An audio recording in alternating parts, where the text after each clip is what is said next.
Hi, welcome to the Conversation Shop. Today we have our very special guest, Mr. Arthur Johnson. Yes, sir. Arthur, welcome, man. I'm very happy to have you on the show today.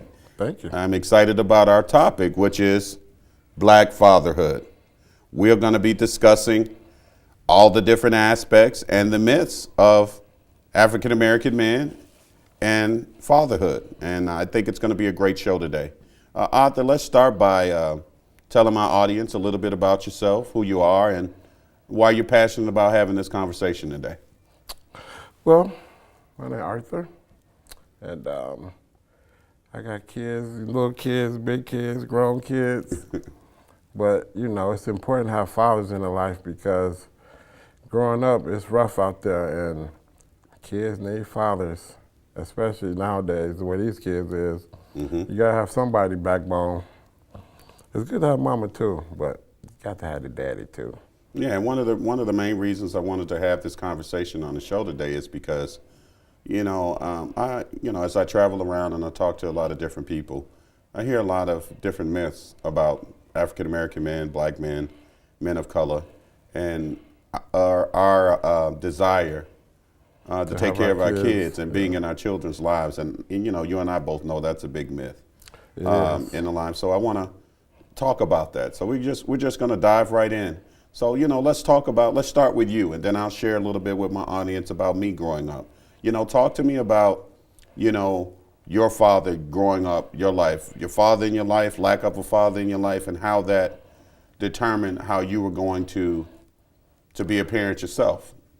Well, I had father, I had stepdad, I had a real dad, I had uncles, I had everything in my life. Granddad, still got that. Okay. And for me, determined on raising my kids was based on just how I grew up and how I wanted to for them to be better. So Better, got you. So I based it myself like I'm different really. I don't really think like a lot of people. I think what's best for me. And Do you think they came from the men that were in your life when you were younger, the lessons they taught you, or was that you think that's just innately who Arthur Johnson is? I think I'll say a little bit of both. A little bit of both? Because it definitely helped to have discipline like I did. But as my kids got older, and it just make you realize that you got to change something. Right. If you want them to change, you want them to be right. So You got to be right. right, you got to be right. So Well, I'll share some with you about when I grew up, about my childhood. Like growing up, I always call it typical like most of us do. A lot of women. So raised by, I say predominantly by women. That was my experience. My dad lived in California, and my mother and father weren't together. So I had a stepfather as well. right. So my dad lived in California. My mom and my stepdad at the time were living in New Orleans, Louisiana, and I was going between New Orleans and Natchez, Mississippi. So when I was in Natchez, my father was my grandfather, who was a businessman, owned a nightclub, owned its own business, was a master electrician, and very well respected in the community. And then I had my uncle, on the other hand, who was going to teach me all the things my daddy didn't teach me, which was how to be a man in the streets, protect myself, how to conduct myself, how to be honorable, all the things that we're taught. That's what the Out of the house. The uncle got me out on the block. You're going to have to be able to navigate being out here in the streets, but you're also going to have to be able to navigate being in the classrooms, because in my household, college was abound. My father, his sister, my uncle, they went to college. See? On my mother's side of the family, that wasn't necessarily the case. I think, if I'm not mistaken, I'm the first to get a college degree on my mother's side of the family. I'm the first. So I set the mark for my cousins that came after me, who are all, have college degrees. And I'm not saying you have to have a college degree to be successful. Right. I'm just saying we were pushed either into going to school or the military or to get a trade. Because I have a cousin that is, his name is Arthur Johnson as well. That's why I laugh. I'm so drawn to you. Johnson is like our family name. But my first cousin, Arthur Johnson, prime testament to being driven to be successful. He started off, man, working offshore on the boats, on the rigs. Then he started doing the barges, being on the crew, running the barges up and down the Mississippi River. Then he started, as he learned more, went to New York and started working on the boats and the yards there. Now he's one of the very few boat captains that happen to be African American. Oh, really? No college degree, worked his way up, and is extremely successful. I'm very, very proud of my little cousin. So to me, it's a testament of where you come from. We went to church every Sunday. We had the structure. We had the core values. But again, there's no perfection. We got into trouble, was in the streets doing the things we weren't supposed to do. Sure. But we always had that foundation to pull us back. So for me, that's why I know as a young man, when I got, let's say, kid to 10 years old, I was a mama's boy. Once I got 10 plus, I needed a man in my life because I was doing things that young men do. Exactly. And a man had to be in my life to tell me, number one, teach me the things to do and what not to do. Teach me how to be an honorable man instead of somebody that's shady. Right. And then teach me the rules. There's respect. There's a way that a man conducts himself.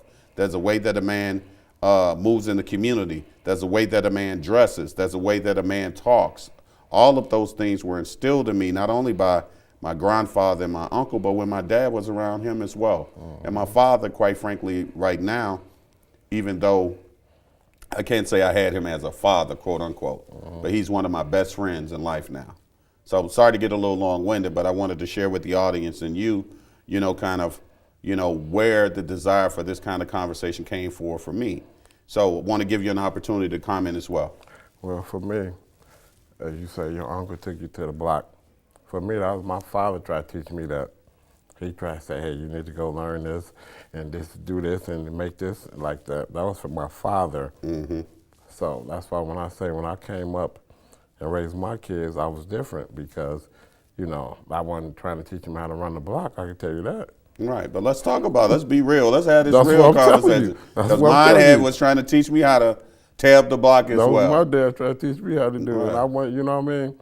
I did what I did when I was shawty back in the day, but that wasn't because of him. Right. But that's what he tried to instill in me. That was his life.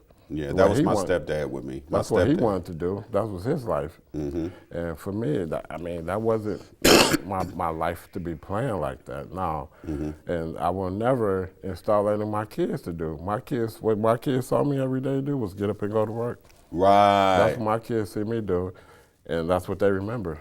Right. I love that, man. I like that because, we're going to talk about that a little bit more in our next segment. But, I have a similar background because, parents and kids want to know how we overcome that. How do what made us so different to make a different decision than to go down that road and then to do that? Because, I'm sure we could do a lot of things to the fullest. Exactly. But there's a pedigree that I feel that men that know how to be men have.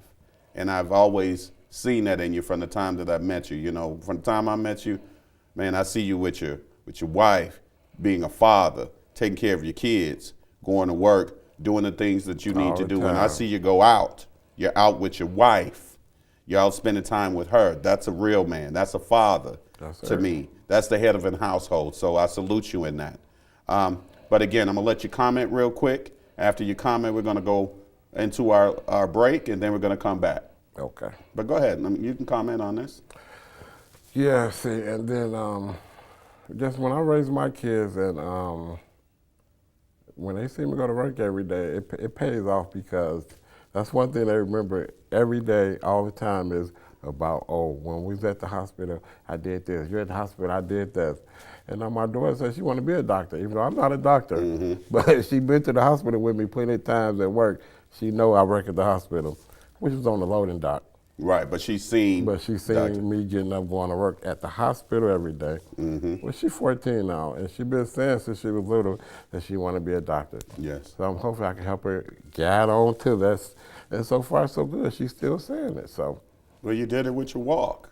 And those are the things, like on the other shows that we've talked about. That's the thing, as fathers, we're responsible for educating our kids and teaching them the right way. And there's something to say about consistency in walk, consistency in movement, and consistency in life.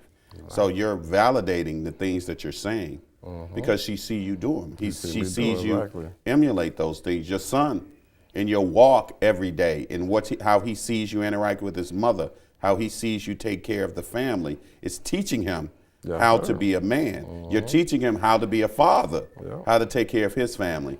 And again, I salute you for that. Real soon, guys, I want to thank you. We'll be right back after this break. Thanks for watching The Conversation Shop.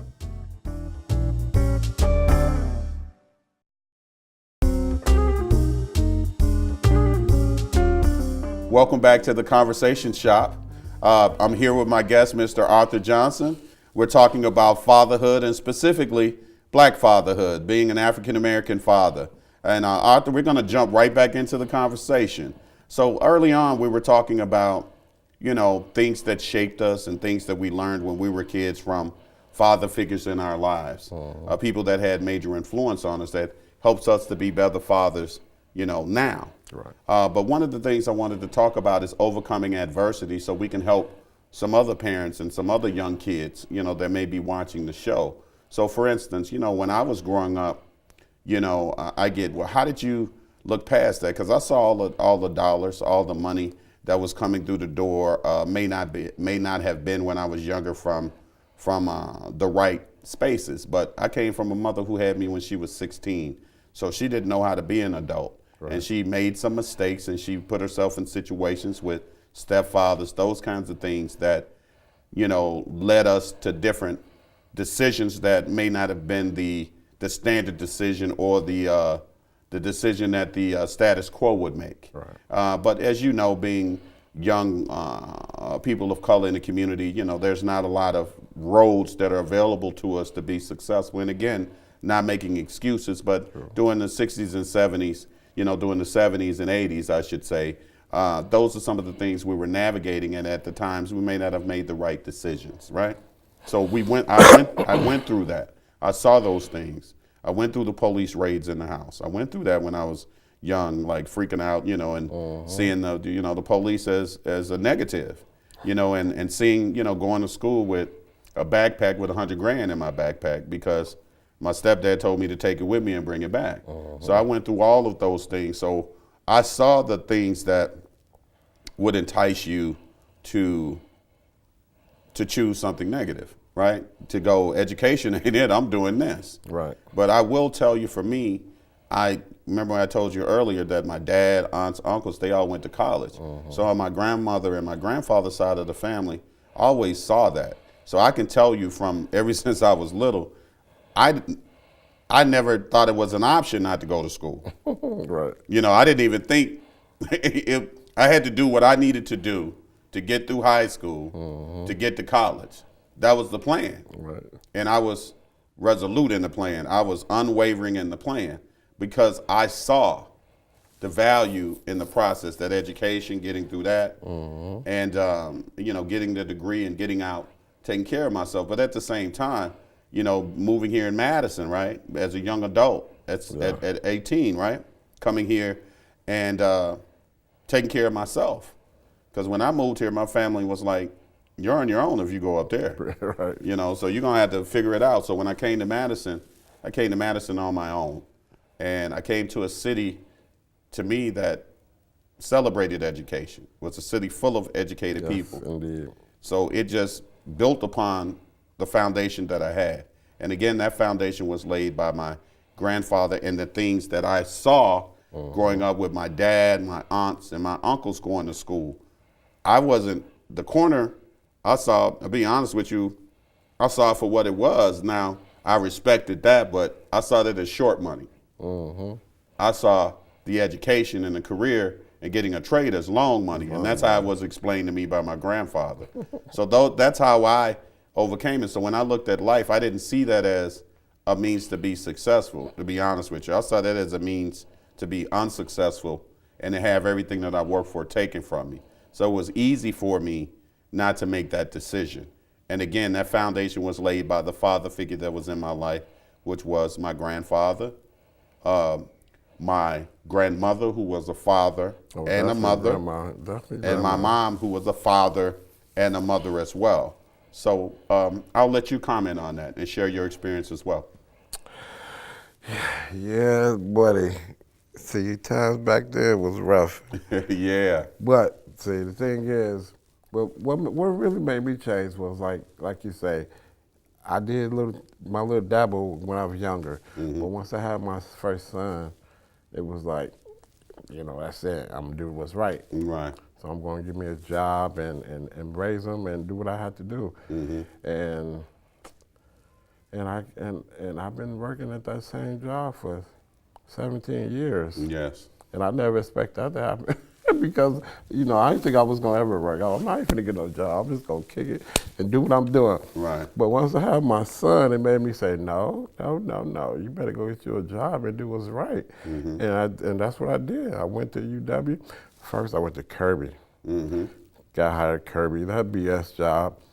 I got hired at UW the next day. I was so happy. Took that damn Kirby machine back. Like, here you go. I got a real job. That lady like, this is a real job. I said, no, UW is a real job. Right.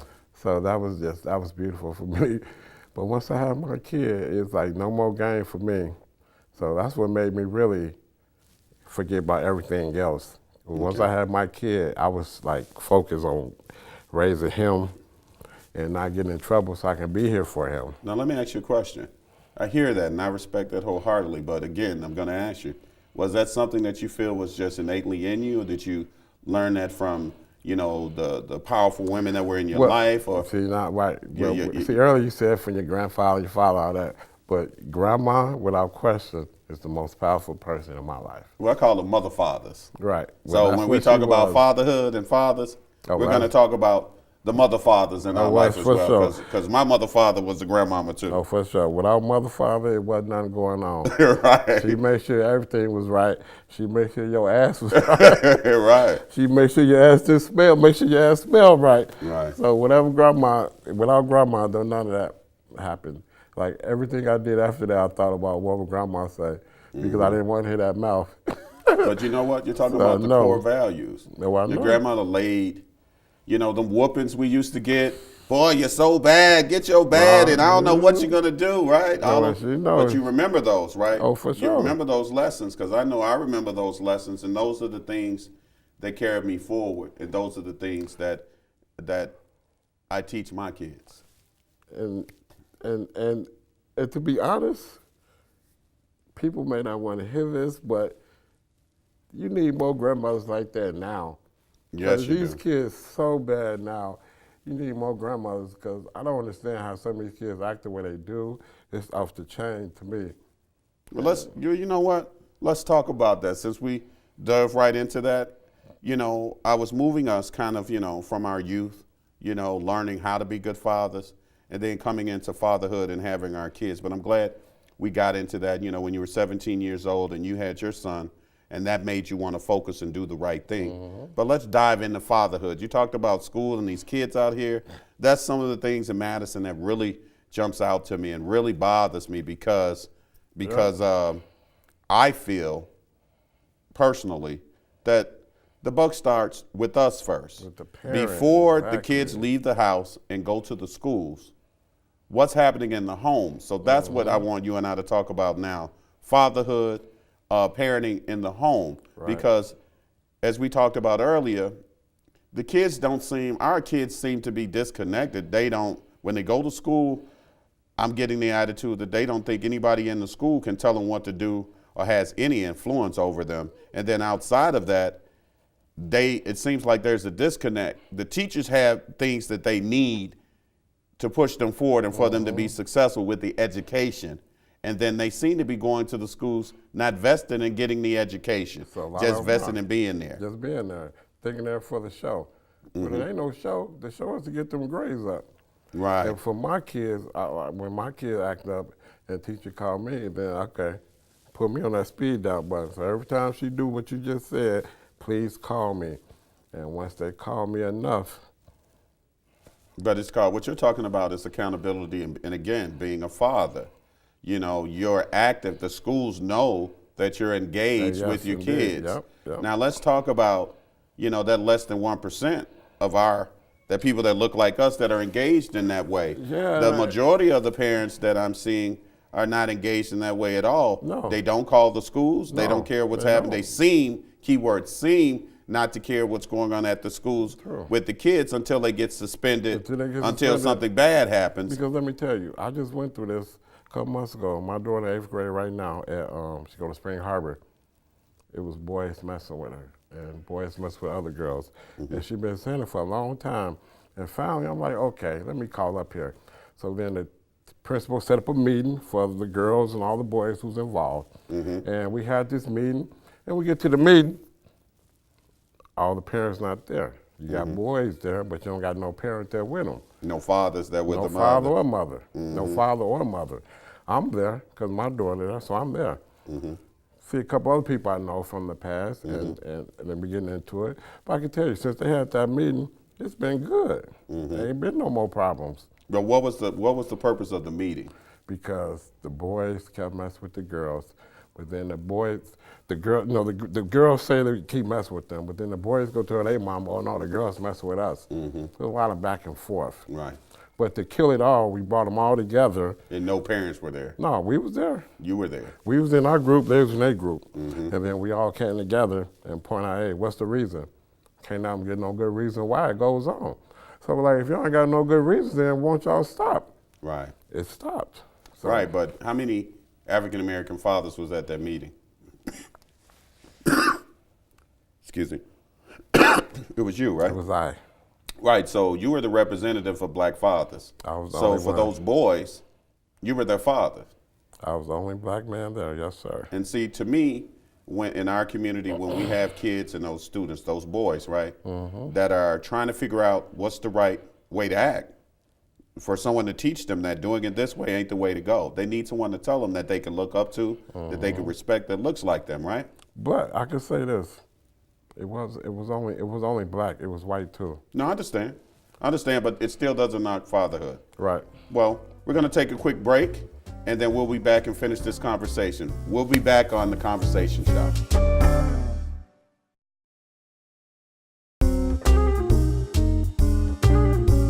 Hi, welcome back to The Conversation Shop. We're here with my very special guest, Mr. Arthur Johnson. And Arthur, we're going to dive right back in. We were having a conversation about a meeting that was going on at the school with the young ladies and the men and the young boys at the school. There was a meeting where the parents were invited to come. There were a lot of ladies and very influential women in the room, but you were the only male figure, and I want you to comment on that situation, but also comment on how you feel father figures in the room would have made an impact as well, not to take away from the mothers. Right. Well, the main reason for the meeting also was because a couple of days before that, a couple of the boys had pushed my daughter on the ground and kicked her. Oh, wow. And so she got up and she scraped one of their face up with her nails, and so that was the main reason for the meeting. I understand. So when I come to the meeting, I'm mad as hell because I done told her already that they picking on her, and she, like, oh, we'll figure it out. Okay, now they done did what I was trying to stop them from doing, which is attack her and kicked her and stuff. So when I called school, I'm mad as hell, and she already know. And I'm like, I shouldn't say what I said, but I said somebody gonna get effed up. I said, because I tried to prevent this. Right. I said, so when we have this meet tomorrow, I'll be there. She's like, well, maybe you don't need to come if you're that angry. I said, no, I'll be there, and I will be angry. I said, but I will be there because something got to be done. And so when I came to the meeting, I was the only guy, and I expected to see more guys, but I didn't. So we sat over there with the parents and we talked about what they say, what they say, and we laughed and we got through it.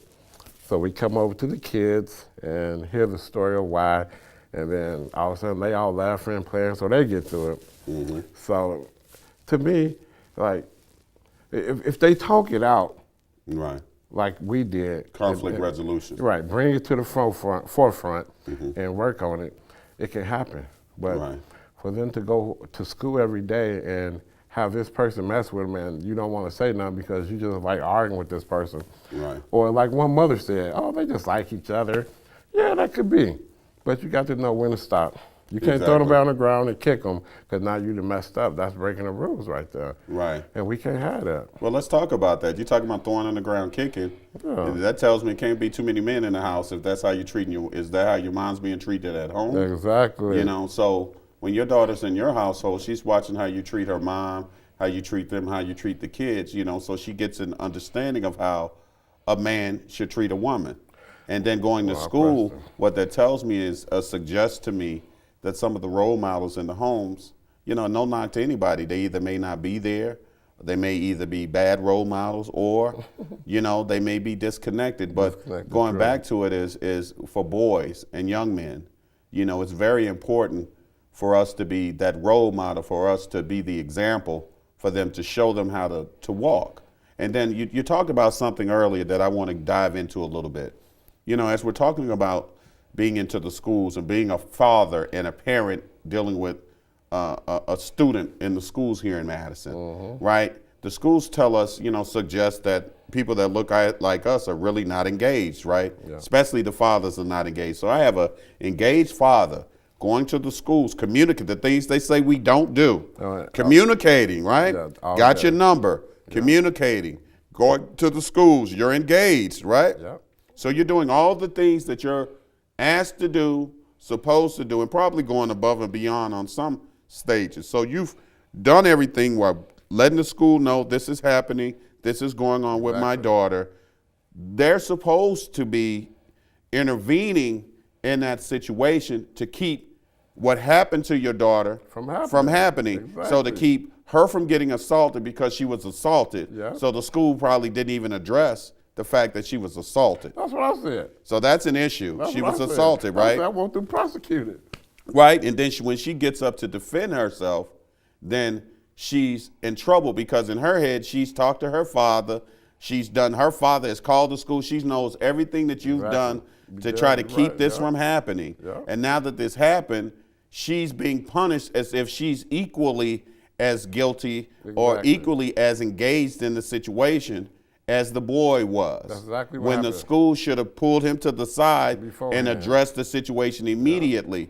But again, it seems like there's a culture here in Madison where we only respond when there's a situation that happens. And then when the school doesn't respond well, when a parent gets upset, we want to blame the parent for being upset instead of looking in the mirror at the school and going, we should have handled this situation differently. What could we have done to prevent this child from getting assaulted, number one, and what could we have done to prevent this engaged parent from being upset, who's rightfully upset? And let me share something with you. The school's not going to tell you that because there's going to be liability issues with them admitting liability, admitting that they could have stopped it. So let me share something with you. What you're not hearing and what you're dealing with is the school knowing that there was an assault done on campus and not wanting to admit it because it means they're at fault. Here's what they say: the cameras don't show so well. I say, so every incident we have, you say the camera don't show well. Do y'all need new cameras? Did we do a bake sale or something to get you some cameras or something? Well, let me ask you this question, right? This is a hypothetical question. Now I'm turning into Brother Man. I'm Brother Man right now, right? So Brother Man says, yeah, I see that happen to your child, but what if that was Miss Becky's daughter, okay, that's from Middleton, and Leroy, my son, pushed her down on the ground and kicked her? Will we be having a meeting about, you know, what's going on? Or when you called the school saying that Leroy was messing with Becky, would they have nipped it in the bud immediately? Right. I want your opinion about it, because from the Brubman perspective, they would have nipped that in the bud immediately. That would have never gotten to the point where Becky was on the ground, kicked and hurt, and had to defend herself. So do you have a similar perspective? How do you feel about that? Well, it's hard to say because the schools go with this, I gotta go through this protocol, I gotta go through this protocol. The more you say, the more I can do. So like, she come home and tell me every day, oh yeah, he messed with me, but at school we're not saying nothing. So then it's conflicting with me because I'm calling the school like, hey, she said it. Like, oh, she didn't tell us nothing. So basically what they say, if it happened, you got to say something, and we can document it. Right. The more we document, the more we can do. But if you don't tell us, you just try to handle it on your own, and we don't know, then we can't help you. Okay, now let's talk about our community. How do we support that craziness? Because I call it craziness, not reporting, right? Right. Because we had the no stitch, right? Yeah. Oh, so now you're a snitch. Now you're telling you're snitching. So now when we don't report it, right, and there isn't that documentation that these things are happening, then I'll say we can't get mad when the situation exasperates, and then we defend ourselves because we got to lay the groundwork. There has to be evidence. I'm just sharing with you. There has to be substantiated evidence in the schools now to support this. Their action. Their actions. But for me, I don't care nothing about snitching, nothing. If it comes to my kids, I'm snitching everything I got to say, I'm going to say it. Thank you. But I'm talking about the kids now. The kids in the schools are dealing with this, right? Yeah, that's true. And I tell her, don't be scared. If that boy mess with you, if he mess with you every single day, go tell on him. That's the only way something going to happen. If you don't say nothing, you just let him keep coming up doing it, then it's going to keep going. It's going to keep going. Right. The more you say, the more he get in trouble, the more he going to stop. Got you. Well, glad we talked about that, but I want to move the conversation a little bit further, right? So let's talk about. Tell me this, then. So let's not jump away from schools. As a African American man and a father here in the community, let's talk about ways that you feel you can be allowed to be more engaged in the process. Education of your daughter, respected. Well, you know how I can do that? Well, let me tell you. For myself, I just moved to the east side of Madison. I never lived on the east side. I went to West. All other kids went to Memorial. But now my daughter, 8th grade, finna graduate. So now I gotta take her to East. So we went to the school, check it out, had like orientation night. And I liked it because I didn't know it was like that, They got so many programs for kids to get into. Like it should be no way you should get in trouble at East High School. Right. They got programs for after school, before school, during school. They got stuff for the parents to do, to come help out with the certain events. Oh, that's great. Yeah, East, from the beginning, it looked pretty nice. I was a little hesitant. I'm like, East a little solid, but we live closer to East. And to me, East got a lot of programs for the kids. Kids just got to be willing to do it. So let's talk about that. And not get in trouble because they give you opportunity all day at East. Plenty of things, plenty of programs to work on. Dance club, you got video game clubs, all kind of clubs for whatever you like, but they got it. But as a father, how can we, be more influential in helping push our kids to realize the opportunities that are available to them, let's say at an East High School, because I hear about those programs and those pathways, but one thing I'll say to you is that it seems like in our households, the people that look like me, there's a disconnect in where the value is with those things that are available, right? As a parent, on one hand, I want to say, well, it's the school's problem. We're not being represented in the schools. There's no pictures of us. The teachers act like we're not welcome in the classrooms. All these negative things, right? We hear about the schools. Let's take that and throw that to the side. Now, the actions of the students, right? It's the main point. It's the main problem to me. It's the main source of the issue. And then what happens is it's the self-fulfilling prophecy, right? The kids are young. They don't know any better, so they're going into the schools. Anytime someone says something to them, it's freak out. Oh. It's yell, scream, like we talked about. It's freak all the way out, and they don't understand that the freak out is what gets them in trouble. When they're talking to a police officer, a freak out. They don't understand that that's disorderly. Yeah, that's what they don't want to see. They don't understand it. Calm it down, right? And then they think they can turn up to everybody else. They think turn up is the thing. And so what that tells me is your parents turning up at home? Because your parents probably going to get arrested just like you. So how do we teach our kids, key word is core values, right? My children right now can sit down at 14 and 11 and have a conversation with you about how they're feeling. So we have to be able to, as a parent and as a father, it's very important for me to teach my children how to communicate effectively, how to deal with conflict effectively, how to express themselves, again, effectively in order to make sure that they're protecting themselves, they're communicating properly to the teachers and to the administration at the schools? Because if they're doing that, I got that back 1,000%. 1,000%. I've been doing this for years. So how do you feel about that? Comment on that real quick. Yeah, well, I mean, like, let me tell you this. For instance, my daughter back in the day, this is how they treat us. My daughter back in the day was about to fight, right? Mm-hmm. The girl hit her, and I just happened to turn the corner, and she said, "Oh, I'm finna fight this girl." I said, "No, you're not. No, you're not. I'm finna call the police. We ain't finna fight nobody." Mm-hmm. So I called the police. They boom. The girl hit her, and she didn't do nothing. Mm-hmm. But they tell her, "Oh no, you said you was gonna hit her." Like, what? You said you was gonna hit her? She said that, yeah, but she didn't hit her though. You see, so you know that's why the grades are so iffy. But we have to be able to teach our kids how to navigate those grades. Yeah, I mean, we was mad at it, but that was the thing I tried to do. That's why I say I tried to get her not to fight and do the right thing, and we still get a ticket because she say I'm because gonna of fight. a threat. Yeah, because she said I'm gonna fight you. I hear you. Hold that thought. We're gonna finish that conversation on our next segment, but I want to thank you and join us again after the break with the Conversation Shop.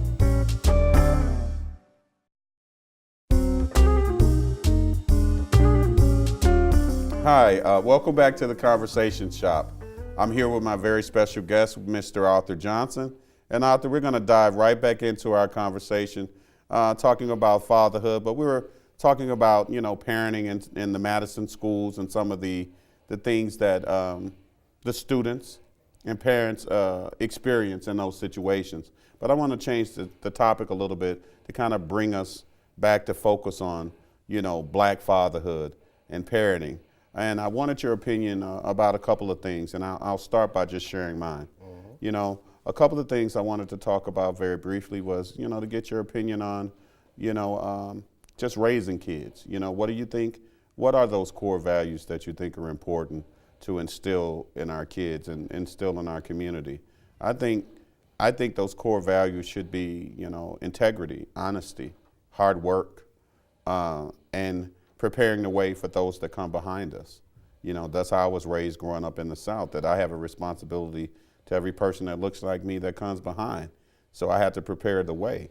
So if I'm preparing the way, I have to do it the right way, right? Because sometimes I'm gonna be the only African-American face that some of these people ever see. Sure. And the way that I act and the way that I present myself is going to, right or wrong, is gonna be what they base their assumptions or their opinions on. Mm-hmm. And I take that very, very seriously. And I don't want that opinion to be of something that came out of a video or associated with something criminal. True. That's just something that I'm not into. And then, one of the other things I wanted to talk about and wanted you to comment on is, self-identification. We talked about that a little bit.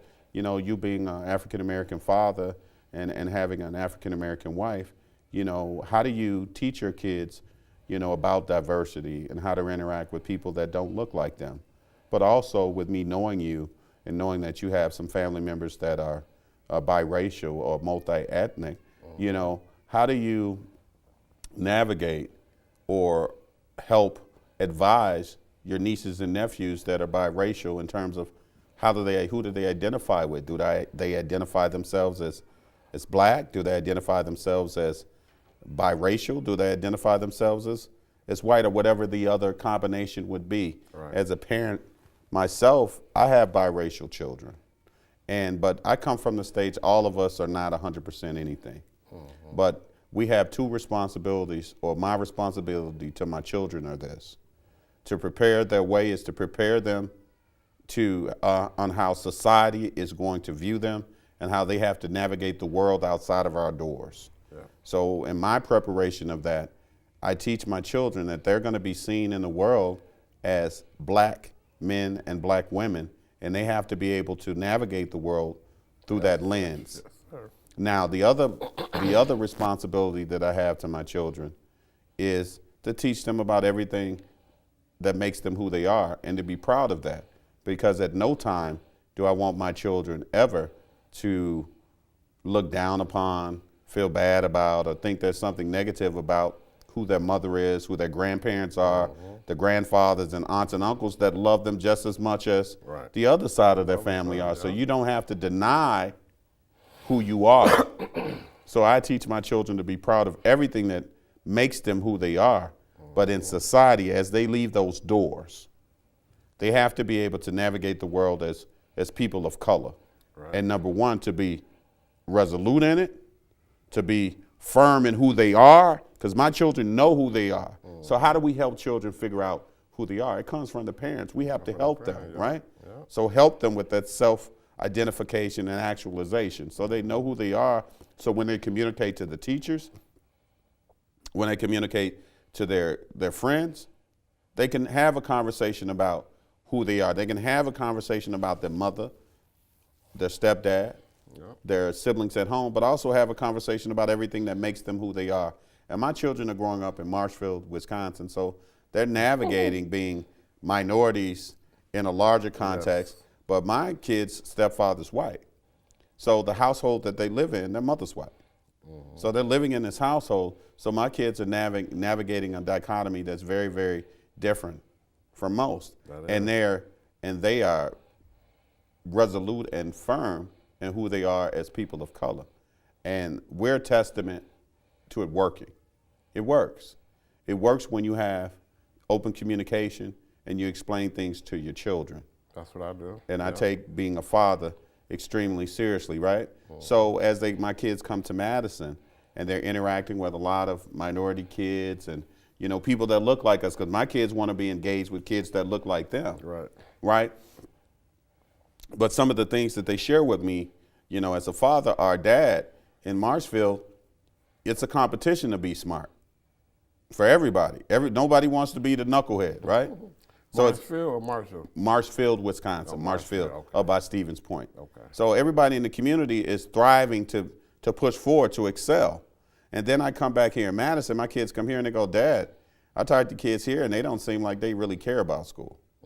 So there's not this competition to be the best, right? No. And then in my household, I teach my kids, you know, there's no losers here. I teach my kids to be winners. And what I mean by that is, it's not that failure is not going to happen. Failure has to happen to teach you a lesson on how not to do it again. But I teach my kids, if you strive for 100% and you fall short and you're 99, 98, 95, or even 90, that's still a good place to be in, right? So we always push ourselves to be the best that we can. Best that we can as a person. I've learned, right, through my walk, I didn't make the right decision. So my responsibility as a father is to wear my bruises out in the open and be honest with my kids. I tell my kids the truth. I don't lie to them. So in my honesty and my truth, I'm teaching them how to make good decisions. I tell them about my bad decisions so they don't make those bad decisions, right? I tell them about the good decisions because they can see the result of those good decisions.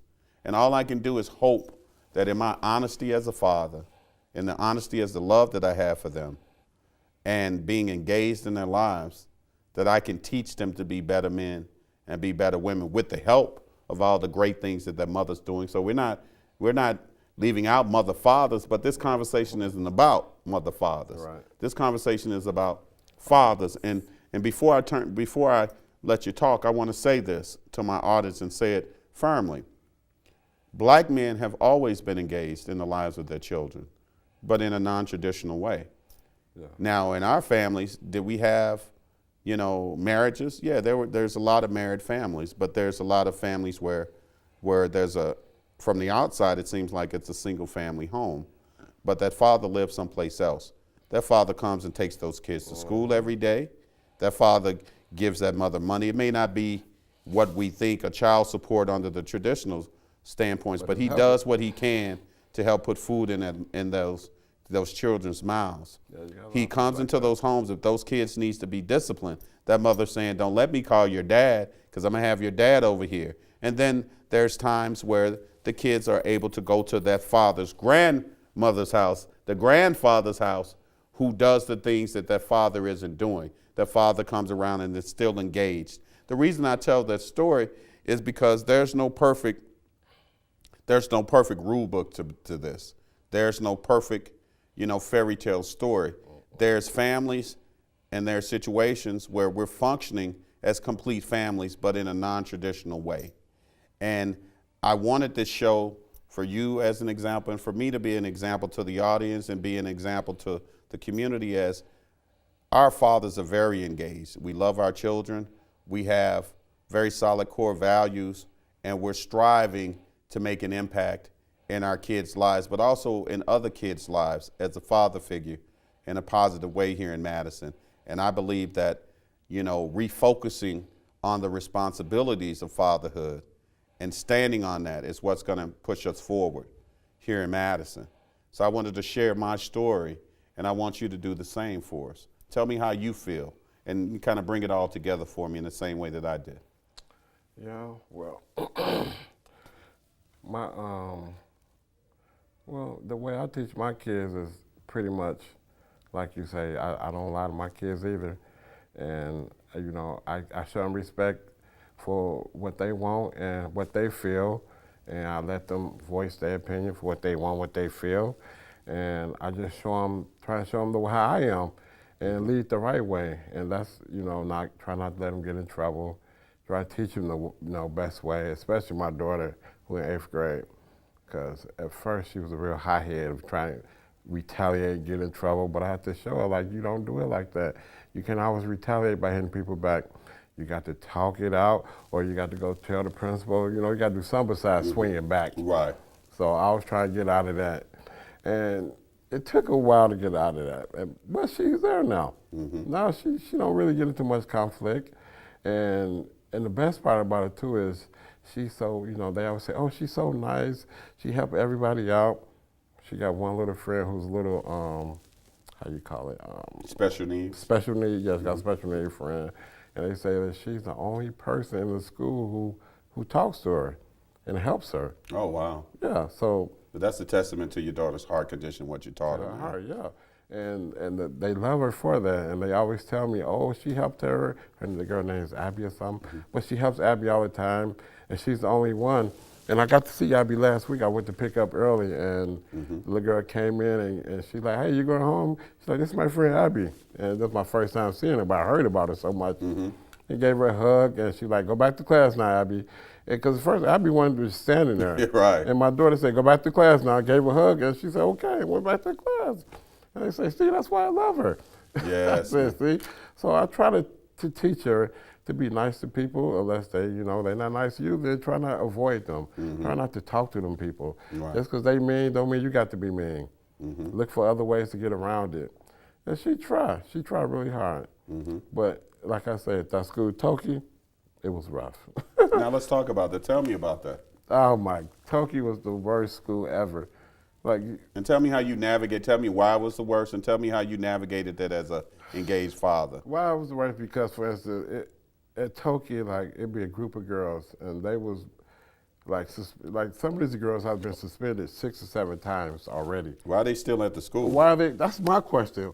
Why are they still here? Because they're so young, we have to go through the protocol. I say, what's the protocol? This girl been suspended 6 times, and she's still here doing it. She don't care, doing obviously. The same things. Doing the same thing. And it took the end of the school year before they called some meeting and say, let's get all the bad girls in here. And it still didn't help, because most of the girls' parents wasn't even there. So the girls come in, and they just there all lolly-dolly doing their thing, talking, and whatever, because their parent wasn't there. But Of course, I was there. Again, only black father again at that meeting. Mm-hmm. So time goes on, and it got better, though. It definitely got better, because I was so glad Spring Harbor accepted, because Spring Harbor, one of those schools, you have to be on the waiting list for years, and they let you in finally. Okay. So they finally let us in. And then you got bullies over there. But the only thing about this school is Chinese bully, white bully, black bully. They all hang together. Right. So when we go to and this they're smart meeting, about the bullying. Yeah. So we go to the meeting, it's like, this is it? These the guys? You're like, yeah. I'm like, okay. So it really wasn't that bad. So, but they got it squashed. Yeah. And my thing was, I talk to the school, I call to the school, and I tell them what's going on. Mm-hmm. She say this is happening. Okay, we investigate it. Okay. Call another day. Okay, this is going on. Okay, investigate it. But nothing is happening. Right. And I've steady calling. And so now when I show up at the school, now, oh no, why is he here? Because I've been calling. That's why I'm here. Now we got to settle this face to face. And now we get stuff done. Right. So you have to be engaged. You have to be engaged, and they have to know you engaged. So once they saw my face enough, and now was no question, oh no, we call around that. Yeah, you know you can. Whenever you want to, I'm listening, I'm ready. And that's one good thing. I'm glad, because now if it's a problem, they can just, hey, yeah, we got this problem, and call me, no problem. I should have been doing that. But it's not really her. It's her when she retaliate, Right. And that would be the problem. Right. But that's typically how it happens with our kids, right? Yeah. So as fathers out in the community, we have to teach our kids good conflict resolution, right? I did. So we got to, and I know you're doing that, forever. but I know you're doing that, right? So we got to forever. teach them how to not freak out, how to have a calm conversation. Basically, we got to teach our kids how to manage their emotions. Yeah. Because exactly. as adults in our community, you know, the turn up is the way to go, right? So to not be in control of your actions and your emotions, right? And then what happens from that? We go into the community. We come in contact with the police officer, right? The police. Jenny and Bruce is calm, telling that story like, I don't know why she's acting like that, right? You're freaking out, arms flailing. You're looking like the one that's disorderly. Exactly. And it's a disconnect because they don't understand that your actions are literally putting you in a very negative space. Yes, sir. And we have so many of our kids that are turning up and being in those spaces, and what it suggests to the community, right? Because I'm being other man right now. Right. What it suggests to the community is that there's no take fathers their in the business. house. There's horrible parents. There are no parents in the household, right? So that's what it's saying to the community. So for us, should we care about, you know, our public persona? I think so, because the public persona precedes you, and it precedes your children, right? So we should be concerned about that, but I'm more concerned about the core values in the household, because if we're doing what we're supposed to do in our homes, then they'll be all right. then they're going to be all right. So they can go out into the world and navigate these landmines, these holes and these traps that are set for them to fall into, right? Instead of teaching them how to be, and I'll say this again, I teach my kids how to become adults, not functional kids, right? Because what do children do? Children complain, children always ask for help, children make all kind of excuses, right? Children don't get up and go to work every day. Children don't do those things, right? Adults are responsible and mean what they say and say what they mean, right? They don't make excuses. So my challenge is, in our community, we got to teach ourselves as adults, but also our children, how to become adults, real men, real women, real mothers, and real fathers, just not in action, but in all of the areas, because we got to build that strong foundation. I'll leave the closing words with you. Yeah, well, you're right about that. We got to show the kids the right way, and it's up to us. If we don't lead them, who will? I hear you. Well, guys, I want to thank you for joining the Conversation Shop. We'll see you next time. Thank you.